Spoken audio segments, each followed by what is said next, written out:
अमित शाह कौन है? तड़ी पार एक हिस्ट्री शीटर गुंडा है वो। एक गुंडे को जब आप सदन के अंदर बैठा दोगे गृह मंत्री बना के, तो देश की व्यवस्था कैसे चलाएगा? सोचने की बात है। मैं 45 साल से बच्चों में, बंदियों में काम कर रहा हूं। मेरा सपना था भारत की धरती पे क्राइम फ्री विलेज बनाना। इन्होंने देखते देखते पूरे भारत को क्राइम विलेज में तब्दील कर दिया। इसलिए मैं बच्चों को आशीर्वाद देने आया हूं कि बच्चों, तुम निराश मत हो, चुनौती को अवसर में बदलो। और ये कहना चाहता हूँ, आज के दिन मेरी ये बात सुनाना, बाकी सब कट कर देना। होते हैं जिनमें हौसले, मिलते हैं उन्हीं को रास्ते। दुनिया नहीं है दोस्तों बुज़दिलों के वास्ते। कौन कहता है आसमान में सुराख नहीं होता? एक पत्थर तो तबीयत से उछालो यारो।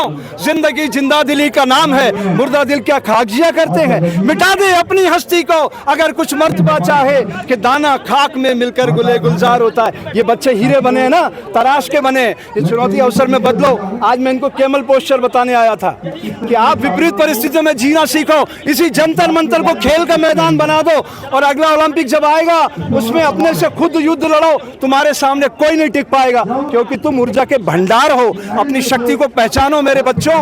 अगर केमल पोस्चर ये करेंगे, लिख लो आप।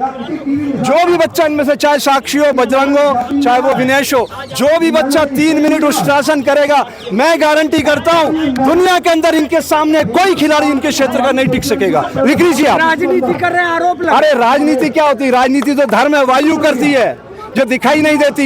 ये गुंडे, अभी क्या कह रहा था वो नरेंद्र मोदी, मानसिक रूप से बीमार आदमी कर्नाटक में क्या कह रहा है कि देश से अलग करना चाहते हैं कर्नाटक को लोग। कौन कर रहे हैं? कौन लोग हैं वो जो देश को अलग करना चाहते हैं? उनके लिए आप बनाओ ना कानून। आप तो सदन में बहुमत में हो, कानून बनाओ, बंद करो ऐसे लोगों को। और अगर ये बच्चे कर रहे थे इनको बंद कराओ। क्यों नौटंकी कर रखी है आपने? सारे देश को तमाशा बना दिया आपने। ये जंतर मंतर वैचारिक क्रांति का स्थान है। यहाँ पे आके लोग अपना दुख दर्द सुनाते थे, पास में सदन था, ये आवाज पहुंच जाती थी, वो बदलाव करते थे, समाज को शांति की ओर ले जाते थे। सर कह रहे हैं कि अगर मुझसे प्रधानमंत्री इस्तीफा मांगे नहीं दे दूंगा। तो उसको प्रधानमंत्री ने बनाया एमपी उस प्रदेश की जनता, वहाँ के संसदीय क्षेत्र के लोगों ने बनाया, प्रधानमंत्री ने बनाया। किसने बनाया उसको? समर्थन कर रहे हैं इसीलिए। लोग क्या है? लोग तो यहाँ पे भीड़ है, भीड़ के पास विवेक नहीं होता है। हमेशा याद रखिए, विवेक और ज्ञान में फर्क समझो। आपको केला दिया मैंने, आपने फल खाया, छिलका रोड पे फेंका, किसी का पैर टूटा। ज्ञान तो था, विवेक नहीं था। विवेक कहता फल खाओ, छिलका गाय माता को दो, तो उसकी सुधा तृप्त होगी, बदले में आपको दूध देगी और उसका जीवन भी बदलेगा और किसी का पैर भी नहीं टूटेगा। ये ज्ञान और विवेक का माध्यम है। हम साधु बने हैं समाज को जगाने के लिए, ये हमारा धर्म है।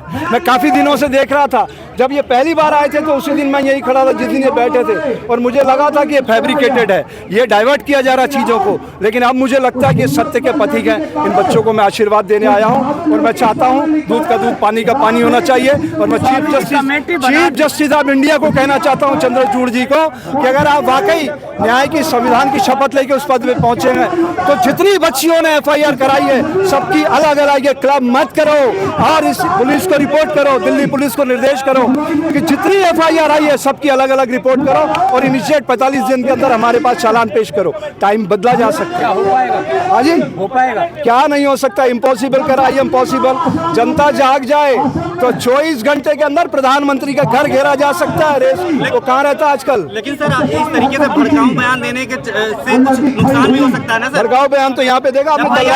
इस वस्त्र को पहन के इसी मंच पे लोग तलवारें लहराते थे, गोली मारो सालों को मंत्री कहते थे, उनका क्या हुआ?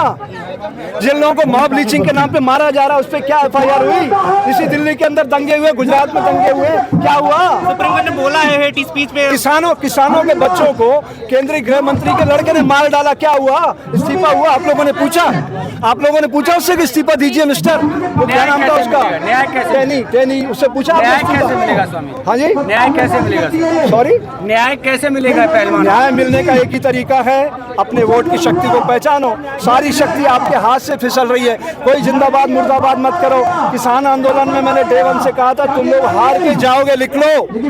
तुम अगर मेन स्ट्रीम मीडिया इस सड़क मार रहे कीड़े के पास पहुंचोगे, ये तुम्हें हरा देगा, लिख लो। और इनसे भी यही कह रहा हूँ, लिख लीजिए आप। अगर मेन स्ट्रीम मीडिया के भरोसे रहेंगे ये लोग, तो लिख लीजिए आप, ये गंदी नाली के कीड़े इनको भी सड़ांध में फेंक देंगे उठा के। आंदोलन भी बोला है आप लोगों को। आंदोलन से तो देश खड़ा हुआ है, आंदोलन से तो आप पार्टी बनी है।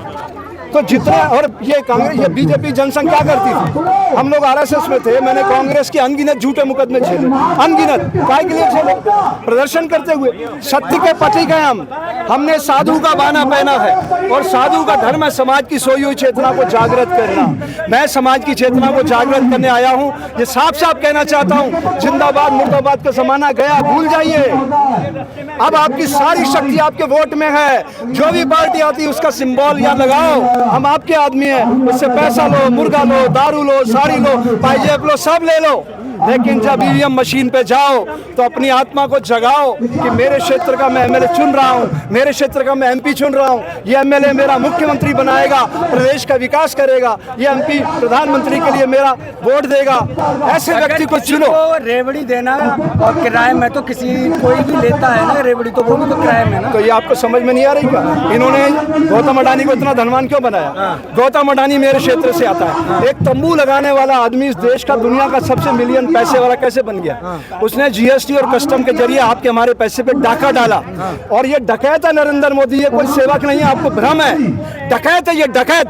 मैं आपको कह रहा हूँ, हजारों किसानों की जमीन बिना रजिस्ट्री उसके खाते चढ़ी गौतम के, जांच करवाओ। मैं सारे प्रमाण देता हूँ। मेरी खुद की जमीन है 10 बीघा वहां पे। तो गौतम मेरे पीछे पड़ा था, जमीन मुझे दे दो। मैंने कहा गौतम इस जन्म में तेरे नाम नहीं चढ़ेगी, लिख ले तू। साधु तो सन्यासी होते हैं। फिर वही बात है, तो साधु सन्यासी आश्रम नहीं बनाएंगे क्या? समाज को जागृत कहाँ से करेंगे अगर आश्रम नहीं बनाएंगे? मेरा आश्रम कोटा में था, जहाँ से ओम बिरला आता है ना, वहाँ पे मेरा आश्रम था। इन गुंडों ने खदेड़वा दिया मेरा खाते का आश्रम, इन्होंने जमींदोज कर दिया। वहाँ गुजरात के अंदर मेरे को ये वो नहीं दे रहे हैं, क्या बोलते हैं, जमीन का क्या किया जाता है जब भूमि का लैंड यूज बदला जाता है? एनए, नॉन फॉर एग्रीकल्चर मेरे को नहीं दे रहे। मेरी जेवर में मैंने अपनी जमीन खरीदी ध्यान केंद्र के लिए, वहाँ एनए नहीं करने दे रहे। ये सब साजिश कर रहे हैं। कांग्रेस ने मेरे खिलाफ अनगिनत मुकदमे डाले, और ये मेरी पार्टी के लोग मुझे मरवाना चाहते हैं। मैं पुलिस के पास आया था, मैंने कहा चलो भाई मुझे कहाँ बंद करना है? अपराध के अध्यात्म की, और मेरा तिहाड़ जेल में प्रोग्राम चलता है, जेल में डालो। ना मुझे जमानत कराना है, और ना मुझे किसी मजिस्ट्रेट के सामने हाथ जोड़ना है। उससे कहूंगा भैया तेरे कानून में जितनी ज्यादा से ज्यादा सजा है, मौत है, लगाओ फांसी, तैयार हूं। और सजा देना, जेल में भेजो, मेरे को एक प्रोग्राम चलाने दो अपराध से अध्यात्म की। दुनिया में कोई पूरा या बुरा, अच्छा या बुरा व्यक्ति कोई भी नहीं है, कोई भी नहीं है। क्या अपील करना चाहेंगे सर? मेरी देश की जनता से अपील है कि अगर आप चाहते हैं ऐसे गुंडे मावाली अपराधी किस्म के लोग हमारी बच्चियों के साथ बलात्कार ना करें। ये शोषण कोई आज का नहीं है, ये राजे महाराजे युगों युगों से शोषण करते आए हैं। और ये राजा महाराजों के, हाँ एक बात और कहना चाहता हूँ, ये नरेंद्र के शरीर में इस समय हिंसक पशु, पहले तो इसके शरीर में नाग, मैं इसको नाग कंपनी नाम दे चुका हूँ, नरेंद्र, अमित, गौतम अडानी कंपनी, 3 तरह के नाग हैं। लेकिन अब इसके शरीर में हिंसक पशु प्रवेश कर गया है, और मैं ये कहना चाहता हूँ अभी ये रावण बनेगा। लिख लीजिए आप, तब राम आएगा, अभी नहीं आएगा राम।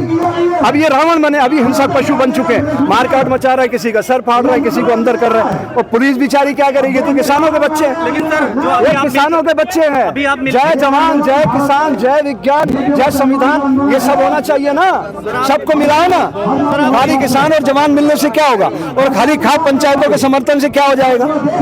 आप सोचिए, खिलाड़ियों को सबका समर्थन चाहिए, और नैतिक समर्थन की बात है, नागरिक दायित्वों का प्रश्न है। उम्मीद करता हूं कि आप लोग एक नए भारत के निर्माण में जिम्मेदार भूमिका निभाएंगे। धन्यवाद। जय हिंद, जय भारत।